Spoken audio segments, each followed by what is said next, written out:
खामखेडा इथं सोमवारी दिनांक 9 रोजी सकाळच्या सुमारास एक दुर्दैवी घटना घडली। घराच्या अंगणात खेळत असताना पाण्याच्या टाकीत पडून देवांशी आकाश सोजवळ या अवघ्या 2 वर्षाच्या निरागस चिमुरडीचा दुर्दैवी मृत्यू झाला। या घटनेनं सोजवळ कुटुंबियांवर दुःखाचा डोंगर कोसळला असून संपूर्ण गावात हळहळ व्यक्त केली जाते।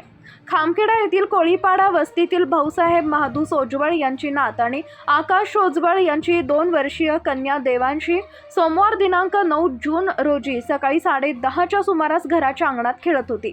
आई घरकामात व्यस्त असताना ती कधी घराजवळ असलेल्या पाण्याच्या टाकीकडे गेली हे कोणालाच समजलं नाही। थोड्याच वेळात मुलीचा आवाज न आल्यानं आईनं शोध घेतला असता देवांशी घराजवळच्या पाण्याच्या टाकीत बेशुद्ध अवस्थेत आढळून आली। तिला तातडीनं खामखेडा येथील प्राथमिक आरोग्य केंद्रात उपचारासाठी दाखल करण्यात आले।